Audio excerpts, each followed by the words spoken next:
अस्सलाम वालेकुम everyone, this is Miya Akbar. Hope so आप सब लोग ठीक होंगे और मेरी वीडियोस आपको पसंद आ रही होंगी। आज हम EDU 303 का लेसन 31 से स्टार्ट कर रहे हैं। इंटेलिजेंस एंड अचीवमेंट लेसन 31 है आपके पास। सबसे पहले हमारे पास इंपॉर्टेंट चीज़ आती है, वो जनरल इंटेलिजेंस फैक्टर है। इस पर मैं 1904 में इन्होंने थ्योराइज किया था कि जो जनरल इंटेलिजेंस फैक्टर है ये अंडरलाई करता है दूसरे स्पेसिफिक एस्पेक्ट्स ऑफ इंटेलिजेंस के।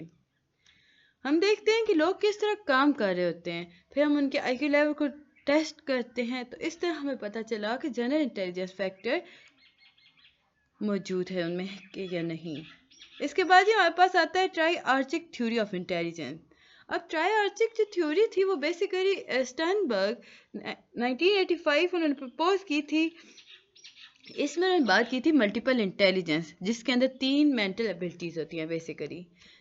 फर्स्ट तो उसने कहा कि जो स्ट्रेस होता है वो यूनिवर्सल एस्पेक्ट्स है इंटेलिजेंट बिहेवियर पर, और ये इम्पोर्टेंस इसमें नज़र आती है कि हम सर्टेन सोशल और कल्चर क्लाइमेट को देखते हुए किस तरह उसे अडॉप्ट करते हैं। और ये सारे जो इसके अडॉप्शन के प्रोसेस को उसने कहा था कि ये सक्सेसफुल इंटेलिजेंस है। इंटेलिजेंस सेकंड उसने कहा कि एनालिटिक इंटेलिजेंस होती है, जिसमें मेंटल प्रोसेस कर रहा होता है कि किस तरह लर्न करना है, किस तरह प्रॉब्लम को सॉल्व करना है। थर्ड वन है क्रिएटिव इंटेलिजेंस। इसमें हम देखते हैं कि हम कैसे सिचुएशन को कोप कर सकते हैं, कैसे डील कर सकते हैं अपने स्किल्स की मदद से। फिर उसने बताया कि प्रैक्टिकल इंटेलिजेंस होती है, जिसमें हम बात करते हैं कि हम इन्वायरमेंट को कैसे अडॉप्ट कर सकते हैं। इसके बाद ही आपके पास आता है मल्टी इंटेलिजेंस। गार्डर हेड जो थे ना 1985 में 89 में उन्होंने प्रपोज किया था 8 मल्टीपल इंडिपेंडेंट इंटेलिजेंस।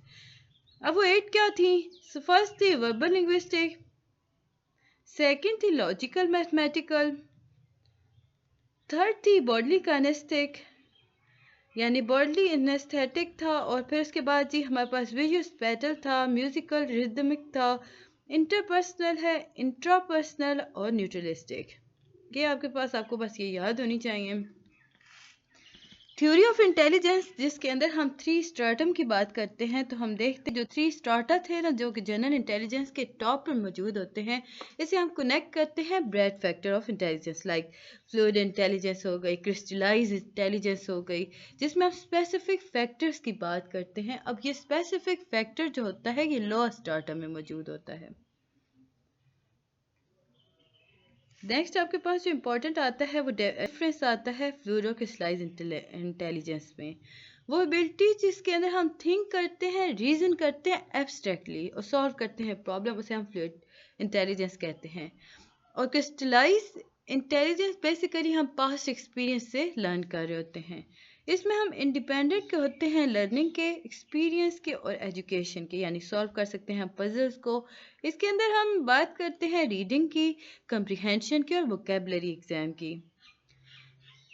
अब फ्लूइड इंटेलिजेंस एक ऐसी चीज़ है कि जो कि इंक्रीज होती है थ्रू आउट चाइल्डहुड एडोलेसेंस, और ये डिक्लाइन इसका प्रोसेस स्टार्ट होता है ना, यानी कि ये डिक्लाइन प्रोग्रेसिवली होती है अराउंड एज 30 और 40।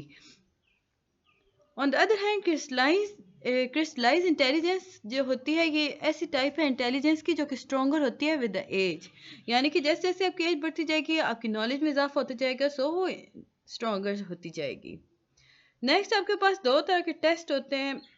ग्रुप टेस्ट जिसमें हम लार्ज ग्रुप को टेस्ट करते हैं, इसमें हमें थोड़ी ट्रेनिंग की ज़रूरत होती है। इसमें हम बात करते हैं इंस्ट्रक्शन प्लानिंग की। इंडिविजुअल टेस्ट एग्जामिनर जो होता है वो ट्रेन करता है और एक्सपीरियंस करता है। इसमें हम insight about accuracy off score की बात कर रहे होते हैं। इंटेलिजेंट चिल्ड्रन और हर वो, अब देखते हैं कि हम इसमें आइडेंटिफाई करते हैं कि कितने इंटेलिजेंट हैं बच्चे और कितने हाईली इंटेलिजेंट हैं। इसके बाद जी आपका पेपर रिलेटेड जो इम्पोर्टेंट था वो हेरिडिटी एनवायरमेंटल अफेक्ट था, जो कि अगर हम बात करते हैं हेरिडिटी ऑफ IQ, तो हमें पता चला कि हेरिडिटी जो है वो हाई होती है IQ को लेकर अंडर एडवांटेजेस और देन एडवांटेजेस रीडिंग या रेयरिंग कंडीशनिंग। 2 तरह से हमें बताया गया कि देखें IQ जो होती है वो हाई तो होती है, बट उसके कुछ एडवांटेज भी होते हैं, कुछ डिसएडवांटेज भी होते हैं। लेवेंटन जो थे उन्होंने प्रपोज किया था seed in different soil. Environmental cumulative defect hypothesis. Negative effects of underprivilege increase the longer they last. Early cognitive deficit lead to more deficit, harder and harder to overcome. कहा ये क्या कि जो IQ लेवल होती है अगर हम उसे लेके चलें तो आपकी जो एनवायरमेंटल कुमुलेटिव होती है वो डेफिसिट हाइपोथेसिस के बारे में बात करेगी. ऑन द अदर हैंड जो अगर उसको नेगेटिव यानी डिसएडवांटेज देखें तो वो जी अंडर प्रिविलेज होगा यानी कि वो आहिस्ता आहिस्ता इंक्रीज होता जाएगा जैसे जैसे वो रहेगा. इसके बाद ही हम डायरेक्ट 101 पे जाते हैं यानी कि आपका page number 101 lesson number 32. Lesson number 32 में हमारे पास आता है अचीवमेंट मोटिवेशन. अब हेनरी म्यूरे जो थे इन्होंने अचीवमेंट मोटिवेशन के बारे में बात की. इन्होंने एक थ्योरी लाई थी जिसे या एक यूँ कह ले कि एक टेस्ट मुतारिफ कराया था जिसका नाम उन्होंने रखा था थीमेटिक अप्रिसिएशन ऑफ टेस्ट यानी टैट. टैट जो है वो बेसिकली मोटिवेशन के अचीवमेंट को मेजर करता है. हम देखते हैं कि हम अपनी डिज़ायर को कैसे अचीव करते हैं, फिर उसे कैसे मास्टरिंग स्किल के थ्रू मदद करते हैं, मतलब उसकी मदद से हम अपने IQ लेवल को कैसे इंक्रीज करते हैं. टेट में 31 पिक्सेस यूज़ हुई थी. याद रखिएगा टेट में हमारे पास 31 पिक्सेस जो यूज़ हुई थी लाइक वो थर्मेटोरी स्टोरीज के तौर पे हुई थी. अब रिंग टॉस एक टेस्ट आपके पास आता है. रिंग टॉस अगर हम बात करते हैं ना रिंग टॉस गेम को कि हम कैसे मेजर कर सकते हैं रिंग टॉस गेम की मदद से, तो जो हाई नैच होता है ना चिल्ड्रन, अब ये जो हाई नैच था ये बेसिकली मुतारिफ करवाया था डेविड मैकलेडन ने. इन्होंने वर्क किया था ये मतलब ये बात समझ लें कि नैच का मतलब होता है अचीव करना, तो इन्होंने इस बारे में बात की थी. अब जो हाई नैच चिल्ड्रन होते हैं वो मिडिल डिस्टेंस पिक करेंगे ताकि रिंग जो है वो आसानी से पैक के ऊपर जा सके. तो ये जो चैलेंज होता है ये इम्पॉसिबल नहीं होता है अचीव करना, लेकिन लो नैच के जो लोग होते हैं ना या बच्चे होते हैं वो लार्जर डिस्टेंस लेंगे ताकि वो जीत नहीं सकते या बहुत नज़दीक आ जाएंगे कि वो हारना नहीं चाहते. अब इसमें हमारे पास पेरेंटिंग स्टाइल आ जाता है. अब पेरेंट्स जो होते हैं जो बच्चों को रिवॉर्ड देते हैं ना उनके खुद को कंट्रोल करने पर, तो उनके अंदर इंडिपेंडेंस आता है. वो हाई स्टैंडर्ड वो सेट कर रहे होते हैं. बच्चा जो होता है वो हाई नेस पे चाहता है. अब जो बच्चे जो उनके पास लो लेवल होता है वो वर्क लो लेवल पे कर रहे हैं, वो मिस्टेक करते हैं, बट उसके जो पेरेंट्स हैं वो इनकरेज करते हैं फॉर गुड परफॉर्मेंस. तो ये इम्पॉसिबल हाई स्टैंडर्ड हम कर रहे होते हैं फॉर चिल्ड्रन रिजल्ट इन लो नैच. हम उन्हें बार बार एक बात आप उसे रिपीट करवा रहे हैं तो होगा क्या कि वो कर तो ठीक रहेगा लेकिन वो लो नैच पर आ जाएगा यानी कि वो दरमियाना रास्ता भूल जाएगा. या तो उससे हारना नहीं है या फिर उससे यूं होगा कि वो बस या वो ऊपर जैसे गेम में हमने बात की थी ना कि वो लॉन्ग डिस्टेंस लेते हैं ताकि वो हारे नहीं, या वो नज़दीक रहते हैं ताकि वो आराम से फेंक सकें. तो वो अपनी स्टेबिलिटी के बारे में बात करते हैं. साइकोलॉजिस्ट और सोशियोलॉजिस्ट, जब हम साइकोलॉजिस्ट की बात करते हैं तो उनके नज़दीक IQ जो है वो को रिलेट है स्कूल अचीवमेंट पर, और सोशियोलॉजिस्ट की बात करते हैं तो उनके नज़दीक IQ टेस्ट जो है वो अनरिलायबल है और कल्चरी बेस्ड है. इसके बाद हमारे पास आता है मिडिल क्लास. अब जो पेरेंट जो मिडिल क्लास होते हैं ना वो अपने बच्चों को काफ़ी अटेंशन देते हैं, बच्चों को बार बार रिवॉर्ड दे देते हैं क्योंकि वो चाहते हैं कि बच्चे उनके कामयाब हों. अब वो जब कामयाब होंगे तो वो अच्छे काम करेंगे यानी वो वर्किंग क्लास के अंदर आएंगे. WC का मतलब होता है वर्किंग क्लास, MC का मतलब होता है मिडिल क्लास. तो ये था जी लेक्चर नंबर 32. जल्दी से हम 33 को देख लेते हैं. मुझे उम्मीद है कि आपको पसंद आ रहा होगा. 33 को स्टार्ट करने से पहले काइंडली मेरे चैनल को लाइक और सब्सक्राइब जरूर कर दीजिएगा. वीडियो पसंद आती है तो कमेंट भी कीजिएगा. 6 मेजर थ्योरीज हैं जी लर्निंग की क्लासरूम टीचिंग के अंदर. फर्स्ट है बिहेवियरिज्म, सेकंड है कॉग्निटिविज्म जो बहुत इंपॉर्टेंट है, सोशल लर्निंग थ्योरी, सोशल कंट्रोविज्म, और इसके बाद multiple intelligence brain based learning. ये आपके पास 6 हैं. शुरुआत में हम बात करते हैं बिहेवियरिज्म की. बिहेवियरिज्म जो है वो डिफाइन करता है लर्निंग को एज आउटवर्ड एक्सप्रेशन किसी भी न्यू ऑब्जर्वेबल बिहेवियर का. इसमें क्लासिकल और पेरेंट कंडीशनिंग आ जाती है. पेवलोव ने थ्योरी दी थी रिफ्लेक्सिस की, और उसके बाद थर्नडॉइक और स्किनर का काम था इसमें बहुत ज़्यादा. उसने फीडबैक और रीइंफोर्समेंट पे काफ़ी ज़्यादा वर्क किया था. अब जब बेहवियरिज्म ने अपनी टेक्निक्स दी, अपनी थ्योरीज दी, तो उन पे क्रिटिसिज्म भी हुआ। अब वो क्रिटिसिज्म ये था कि वो इनकी थ्योरीज के अंदर ना हर चीज़ को क्लियर डिफाइन नहीं किया गया था। अब इसमें पैसिव स्टूडेंट लर्निंग के बारे में बात नहीं की गई थी। इसमें कहा गया था कि जो इन्वायरमेंट, क्लास इन्वायरमेंट होती है वो टीचर सेंट्रिक होती है।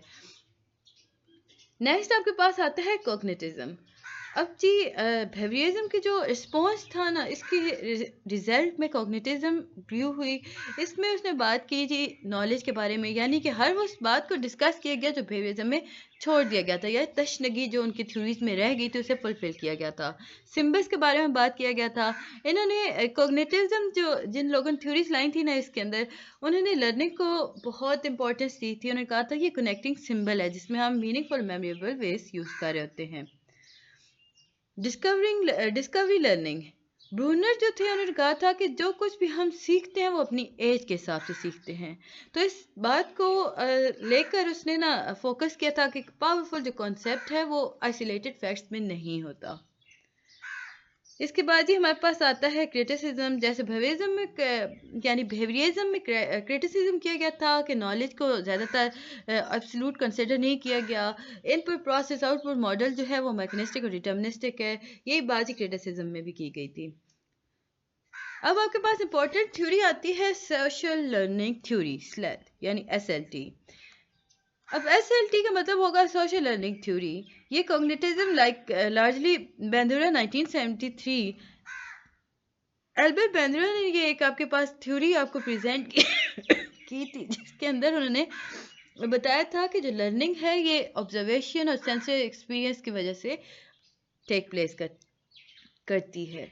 इसमें हम इमिटेशंस की बात करते हैं कि इंडिविजुअल जो है वो मॉडल बिहेवियर को अडॉप्ट करता है बहुत इजीली, और वो कंप्लीट करता है अपने लर्निंग प्रोसेस को थ्रू ऑब्जर्वेशन। SLT अगर इन क्लासरूम अगर हम बात करते हैं तो कोलैबोरेटिव लर्निंग हो रही होती है और ग्रुप वर्क हो रहा होता है। इसमें मॉडलिंग रिस्पॉन्सेज और एक्सपेक्टेशंस के बारे में बात की जा रही होती है।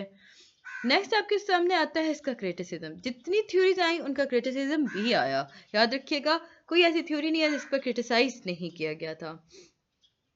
Do not take into account individually context experience as mediating factor. इसमें सबसे बड़ा जो था ना वो ये था कि हम क्रिटिसिज्म जो था ना वो ये था कि जो ये थ्योरी थी ना इसमें हम डिटेल में हर इंसान के फर्द वर्क करने को डिस्कस नहीं किया गया था। कॉन्टेक्स्ट के बारे में बात नहीं की गई थी। एक्सपीरियंस के बारे में डिटेल्स नहीं बताई गई थी। नेक्स्ट आपके पास आता है सोशल कंस्ट्रक्टिविज्म क्लासरूम। जर्नलिंग हो रही होती है, एक्सपेरिमेंटल एक्टिविटीज़ हो रही होती हैं, पर्सनल फोकस हो रहा होता है, कोलैबोरेटिव कोऑपरेटिव लर्निंग हो रही होती है।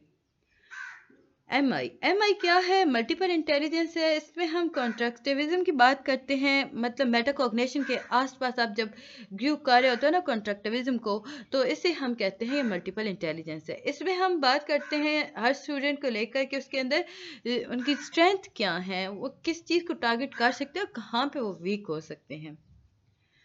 इस पे भी क्रिटिसिज्म हुआ था कि इसमें क्वांटिफाइबल एविडेंस के बारे में बात की गई थी जो कि MI एग्जिस्ट कर रही थी, क्योंकि आपको किसी एक ही पे लिखना था। तो ये था जी लेक्चर नंबर 33। उम्मीद है कि आपको पसंद आया होगा। मिलते हैं नेक्स्ट वीडियो में, तब तक के लिए अल्लाह हाफिज़।